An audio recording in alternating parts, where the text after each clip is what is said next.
Let's cut across live to a media briefing by India's Ministry of External Affairs on the visit of Sri Lanka's president to New Delhi.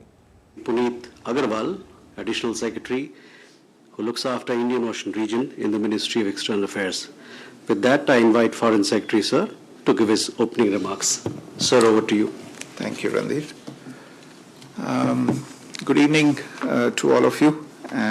Thank you for joining this briefing on the ongoing state visit of the President of Sri Lanka, His Excellency Anura Kumara Dissanayake. You would have followed the media statements that were delivered earlier today by the President and the Prime Minister. Following the discussions this morning, the two sides have adopted an India-Sri Lanka joint statement titled Fostering Partnerships for a Shared Future. I believe it has been released, so it's available in the public domain and you may like to go through it. Allow me to take you through some of the main elements and takeaways from this visit. The President of Sri Lanka, His Excellency Anura Kumara Dissanayake, is in India on a state visit. It's a 3-day visit. It began yesterday when he arrived here in the evening.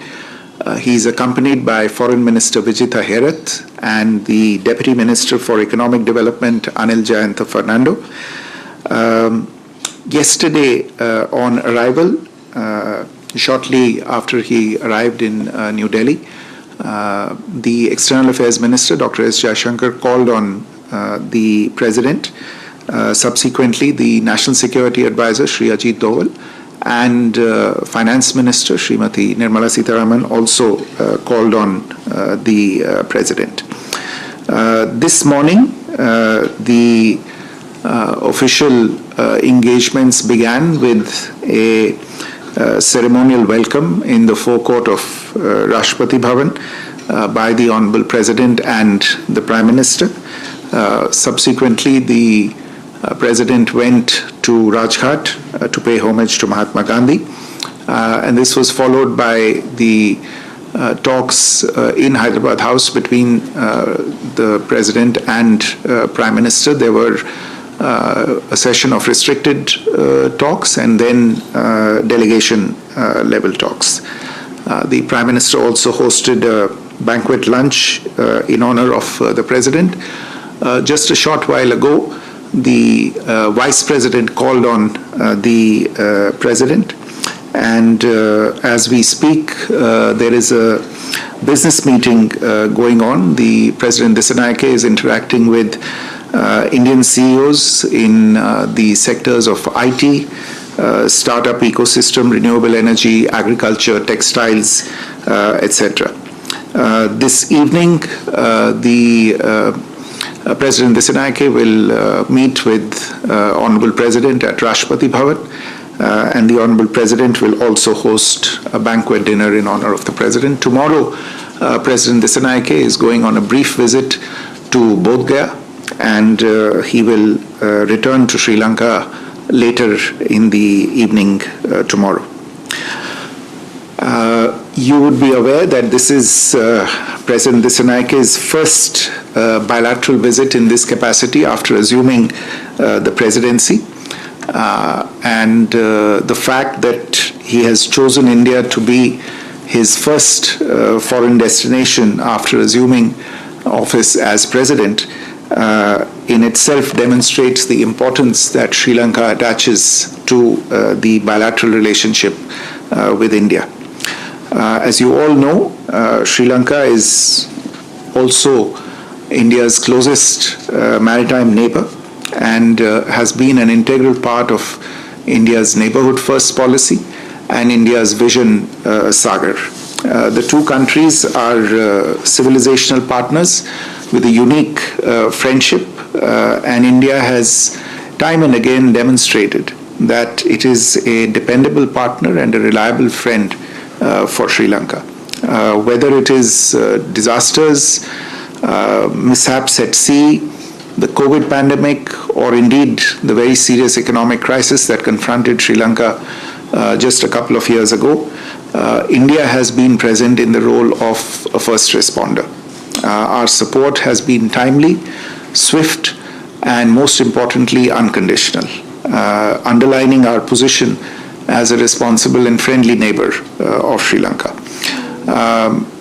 President Dissanayake, in fact, acknowledged the same during the discussions today with the Prime Minister, and thanked Prime Minister for India's support, especially the crucial assistance in the form of nearly $4 billion in various kinds of aid in 2022 and 2023, which helped stabilize the Sri Lankan economy at a critical juncture.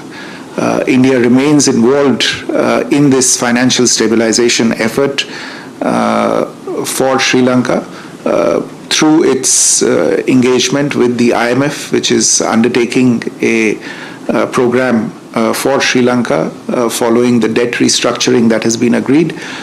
You're probably also aware that India is the co-chair of the Official Creditors Committee, and in that role also continues to play an important role in assisting Sri Lanka through this challenging phase. In recent years, India has also been Sri Lanka's largest trade partner. We are Sri Lanka's largest source of tourists. We also happen to be Sri Lanka's largest source of investment. Sri Lanka is also one of the largest beneficiaries of our developmental cooperation program and the recipient of several capacity building initiatives. The two countries, close as they are also pursuing various connectivity measures. We have enhanced our air and maritime connectivity, and we are now working on several projects related to energy connectivity through, for instance, plans for inter-grid connectivity, a multi-product petroleum pipeline between the two countries, supply of LNG, and the under preparation Sampur power project. In addition, there is digital connectivity, and this has taken a significant step forward through the introduction of UPI services in Sri Lanka. The current visit aims to expand this very robust partnership and take its frontiers even further. President Dissanayake thanked India for its instrumental role in finalizing the debt restructuring, as I said earlier, and the provision of grant assistance to undertake development projects in Sri Lanka. In particular, he thanked India for its decision to extend $20.66 million as grant assistance to settle the payments related to 7 completed line of credit projects in Sri Lanka. These were projects that were pursued under a loan agreement, but in view of the ongoing situation, it was decided by India to convert the repayments due under this line of credit into a grant. Similarly, there is another grant assistance project that has been announced of $61.5 million towards the rehabilitation of Kanken Santurai port in the northern province. This is also something that was to be executed through a line of credit, but will now be executed through a grant. Prime Minister affirmed our continued commitment to support Sri Lanka in its economic stabilization efforts for its economic recovery and economic growth. And he further assured President Dissanayake that India's approach would be investment-based and grant-oriented to reduce the debt burden on Sri Lanka and to assist them in generating economic opportunities that are long-term and sustainable and will eventually contribute to growing the absolute size of the Sri Lankan economy. As I mentioned, both leaders have also adopted an India-Sri Lanka joint statement fostering partnerships for a shared future, providing a framework to strengthen the comprehensive bilateral partnership across several sectors, and these sectors include parliamentary exchanges, development cooperation, debt restructuring, energy cooperation, trade and investment cooperation, strategic and defense engagement, issues related to fishermen, among others. The joint statement will provide guidance for the relationship that is future-oriented and at the same time people-centric. The document also aims to bring together the several ways in which India can support Sri Lanka's economic recovery and have the partnership deliver prosperity for people in both countries. Let me also quickly mention some of the major announcements and initiatives that have been finalized during the visit. We have announced grant assistance of US $14.9 million to undertake signaling system in the Maho-Anuradhapura segment of Sri Lankan Railways, thereby furthering deepening our cooperation on the infrastructure related front. In addition to the already extensive scholarship programs that we offer in Sri Lanka, we have announced a comprehensive scholarship program for 100 students each from economically disadvantaged sections to the University of Jaffna and to the Eastern University. The scholarship is intended to take care of the needs of the students for the entire duration of their studies. Similarly, today an MOU was exchanged to train 1,500 Sri Lankan civil service officers over a period of 5 years. This is an MOU that has been signed between the National Center for Good Governance in India and the Sri Lankan Institute for Development Administration.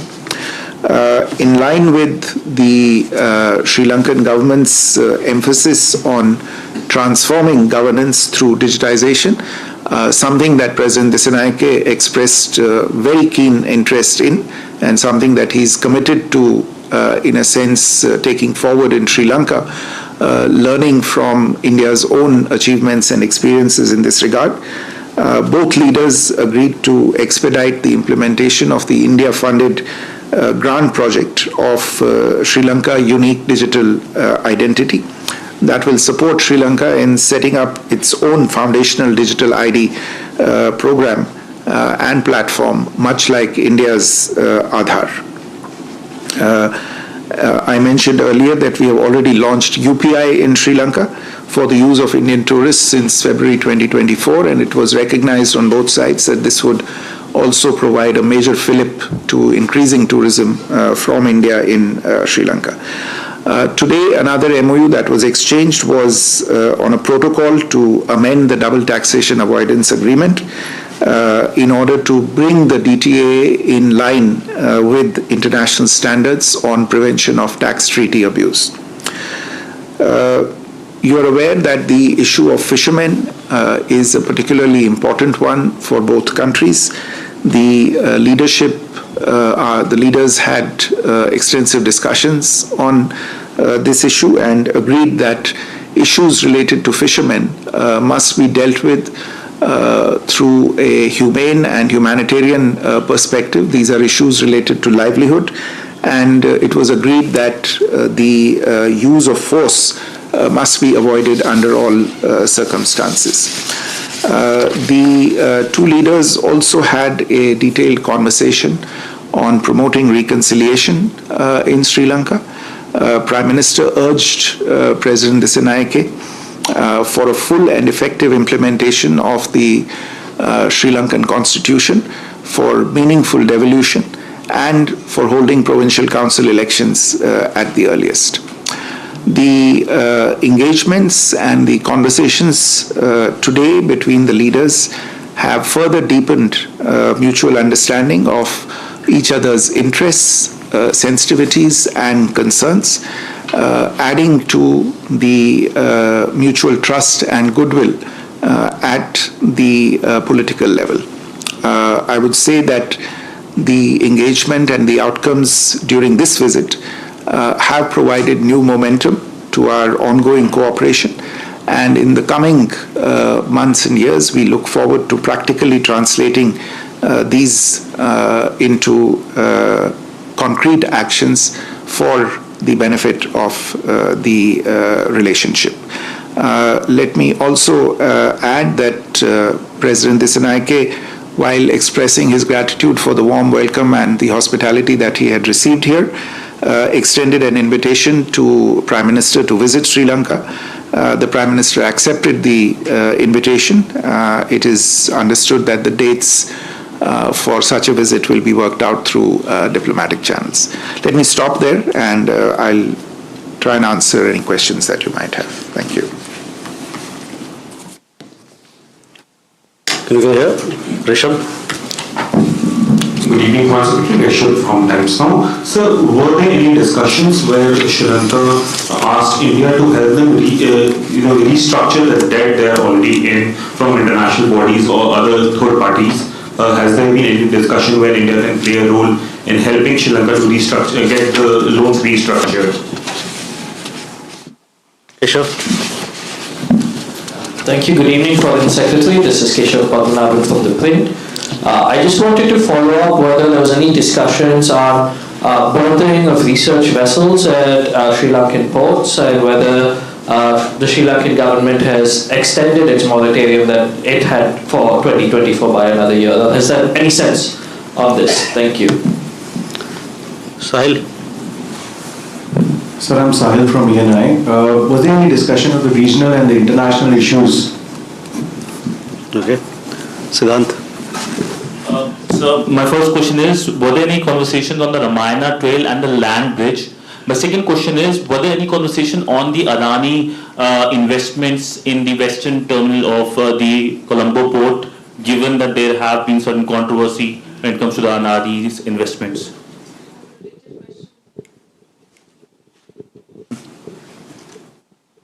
Okay. Smita Sharma, just to follow up on Siddhant's question, because there have been reports suggesting that the government is reconsidering the approval to the Adani power project, the wind power project, and is an Adani representative a part of the CEO's forum or the business forum, the meetings that President Dissanayake is having? And if you could just explain, elaborate on the project with UAE that has been envisioned in terms of the multi-product pipeline, please. So you have. Okay.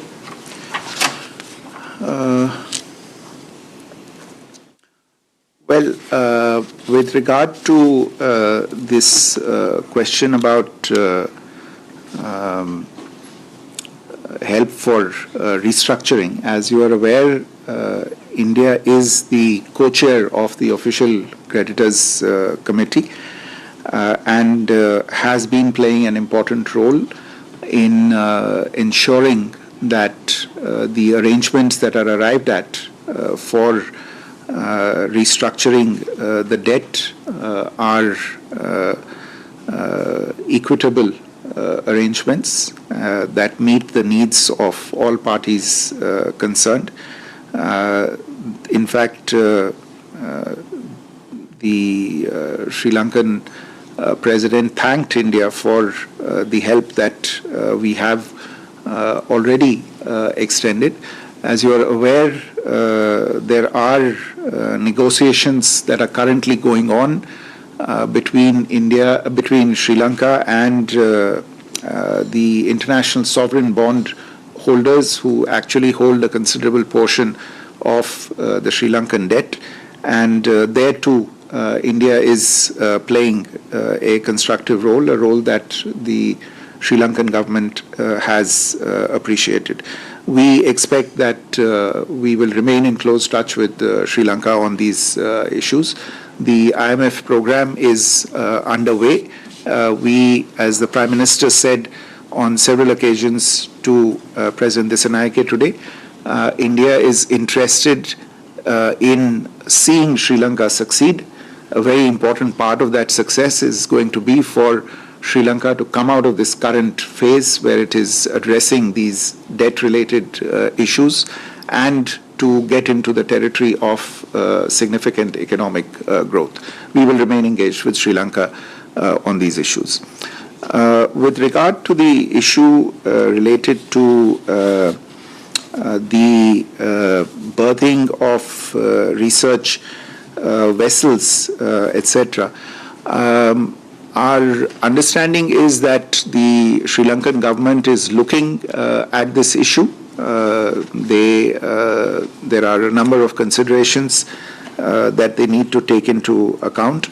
We did highlight from our perspective the role that India could play in a number of activities related to maritime security, maritime research, etc.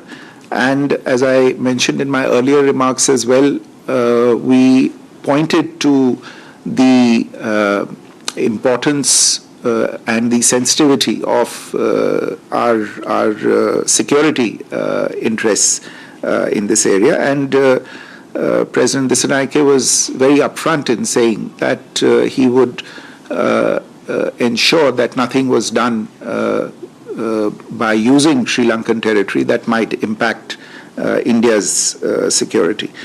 So we will continue to engage with the government of Sri Lanka on all these issues, and we are confident that issues of importance such as these will continue to be given due care by the government of Sri Lanka. With regard to discussion on regional and international issues, yes, there was there were a few references to Sri Lanka's desire to be part of multilateral organizations. You are aware that Sri Lanka has previously expressed interest in becoming a member of BRICS, and you would also be aware that currently there are no new members being considered as by BRICS in addition to the ones that were already on the anvil since last year. But as and when there is a consensus within BRICS to start looking at new members, we will certainly take into account the interest that has been expressed by Sri Lanka. This is something that was communicated by the Prime Minister to President Dissanayake.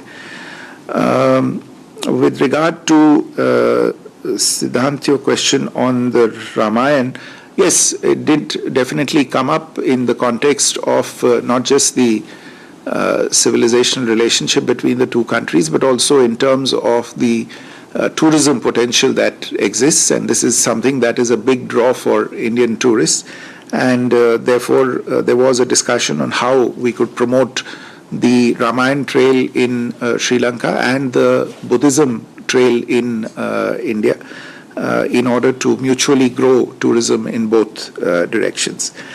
I think some of these questions related to the investment in the Colombo West terminal, as I understand, and the review of wind power projects, etc. There wasn't a detailed discussion on these issues. We understand that the government is looking at various economic cooperation projects, but insofar as the Colombo port issue is concerned, there was no reference to this from either side. As to your question on the multi-product pipeline, this is something that is being conceived of as a possible trilateral cooperation initiative between India, UAE, and Sri Lanka. It envisages the construction of an oil pipeline connecting India and Sri Lanka with the involvement of the UAE in several ways, which could be financial, technical, material supply as well. We are currently at the stage where the drafts of possible agreements are being looked at between the three countries. And in the discussions today, it was agreed that representatives from the three countries could now get together at an early date to pursue this cooperation further and see how exactly to realize this on the ground. Questions? Alok? Ashok, sorry. Sir Ashok, मेरे दो सवाल हैं. एक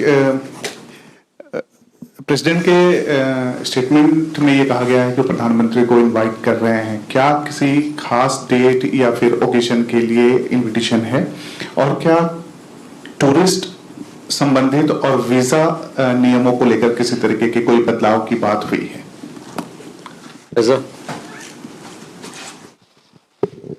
Reza from the Hindustan Times.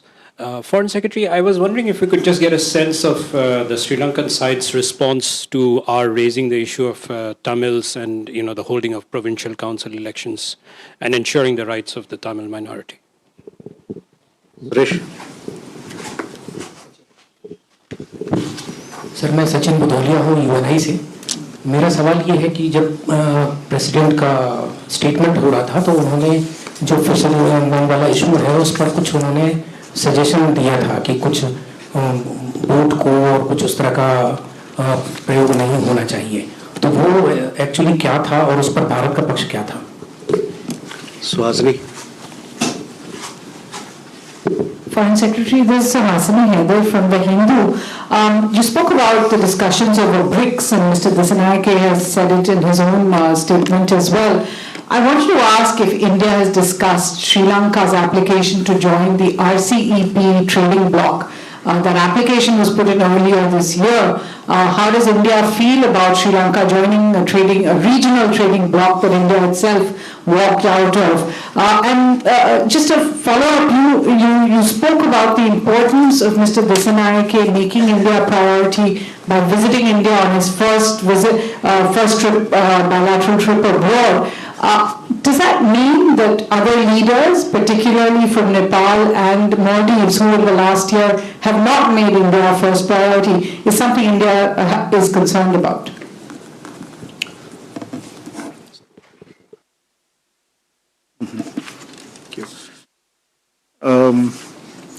Ashok, आपका सवाल जो निमंत्रण उन्होंने प्रधानमंत्री जी को दिया है, नहीं, ये एक तरह से इस तरह के जो विजिट्स होते हैं उसमें औपचारिक तौर पे इस तरह के जो निमंत्रण हैं उनका आदान प्रदान होता है, लेकिन ये कब संभव हो पाएगा, अगले साल ही होगा, लेकिन एग्जैक्टली कब संभव हो पाएगा ये देखना पड़ेगा. जैसे मैंने कहा, ये राजनयिक चैनल्स में इसके बारे में बातचीत होगी और जो म्यूचुअली कन्वीनियंट तारीख होगी उस पे फैसला होगा. और जो टूरिज्म और वीज़ा को लेके आपने पूछा चेंजेस वगैरह के बारे में, तो जैसा मैंने कहा, टूरिज्म के बारे में बातचीत हुई. भारत श्रीलंका के लिए पर्यटन का सबसे बड़ा स्रोत है और जो वहाँ पे सहूलियतें बढ़ाई जा सकती हैं जिनसे पर्यटन बढ़े, उसके बारे में बातचीत हुई. प्रधानमंत्री ने पहले ही, मैं कह चुका हूँ, इसका जिक्र भी किया कि यूपीआई के इंट्रोडक्शन के बाद भारतीय पर्यटकों के लिए वहाँ पे सहूलियत बढ़ी है, तो उससे आशा है कि भारत की ओर से टूरिज्म बढ़ेगा. जो वीज़ा रिलेटेड इश्यूज हैं उसमें भी बातचीत हुई कि किस तरह से इसको वीज़ा को लेके सहूलियत बढ़ाई जा सकती है दोनों डायरेक्शंस में. इसमें दोनों देश के जो अफसर हैं उसके बारे में बातचीत करेंगे और देखेंगे कि इसे आगे कैसे ले जाया जा सकता है. To Reza's question on the discussions related to the issue of the interests of the Tamil community in Sri Lanka, well, you're aware that this has been an issue in which on which we have long held discussions and exchanges with authorities in Sri Lanka. You would also have seen that President Dissanayake himself, during his election campaign and thereafter, has referred to his plans on this particular subject. He did in fact draw attention during the discussions today on several occasions to the mandate that he has received and the weight and significance and importance of that mandate.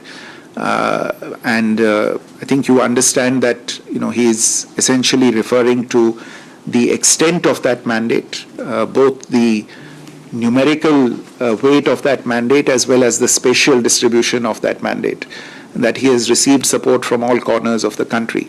And therefore there is an expectation now from him to respond to those expectations, and part of that response is obviously going to be to respond to these aspirations that the people in the northern and eastern parts of the country have, from where he has received support as well.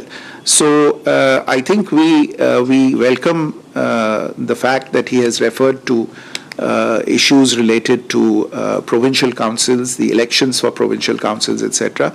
These are important markers in terms of a solution or an approach to the ethnic issue that will eventually result in addressing these issues through justice, through peace, through equity, through dignity. And we very much hope to see that go forward, and we wish him success in this endeavor. Sachin, if I got you correctly on the fishermen issue, आपने boats के बारे में कुछ पूछा कि उन्होंने, हाँ, तो मेरे विचार में उनका तात्पर्य इस चीज से था कि जो श्रीलंका का एक अप्रोच रहा है कि बॉटम ट्रॉलिंग का जो इस्तेमाल किया जाता है उसे न किया जाए, क्योंकि वो एक हानिकारक प्रैक्टिस है. तो मेरे विचार में वो कह रहे थे कि ये जो समस्या है फिशरमैन की, इसे दोनों देशों को मिलके सुलझाना इसे पड़ेगा. अभी हाल ही में दोनों देशों के बीच जो छठी बैठक हुई है joint working group on fisheries की, उसमें भी इन चीज़ों को लेके बातचीत हुई है, और दोनों लीडर्स का आज ये मानना था कि ये एक आम नागरिक की समस्या है और इसे उसी तौर पे देखा जाए.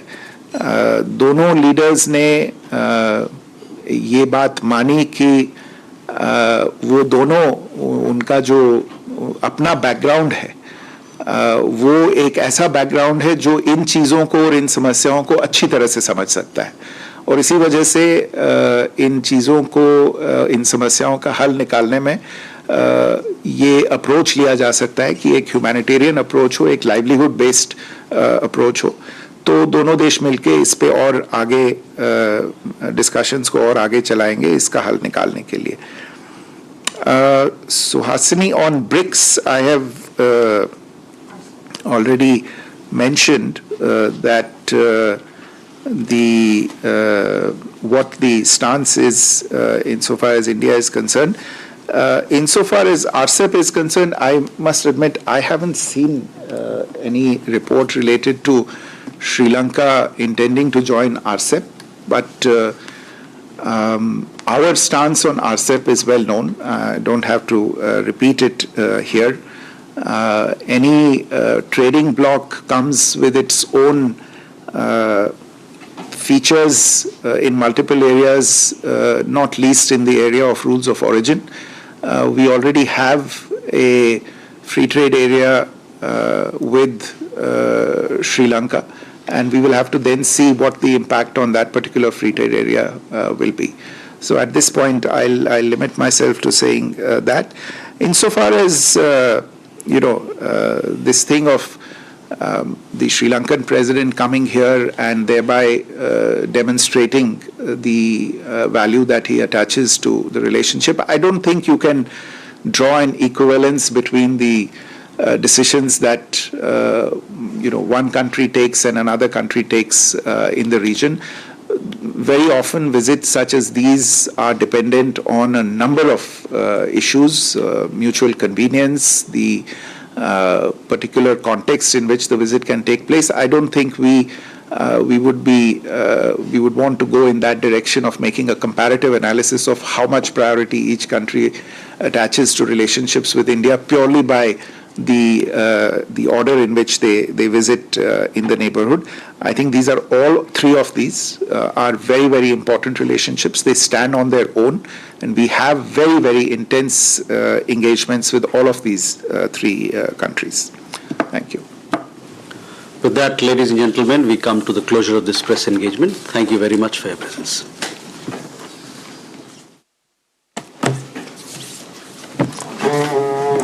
All right, you are watching the Indian Foreign Secretary Vikram Misri's press conference there live from the MEA on the ongoing state visit to India by Sri Lanka's President Anura Kumara Dissanayake. Very quickly to recap what he said what he told journalists there. Today is day 2 of the Sri Lankan leader's visit. Already couple of Indian ministers have called on the Sri Lankan dignitary. Also, the Indian NSA had called on the Sri Lankan dignitary. This morning, he was given a ceremonial welcome at the Rashtrapati Bhavan. The Vice President of India has already called on the Sri Lankan leader. He has just finished addressing a business CEOs meeting in New Delhi.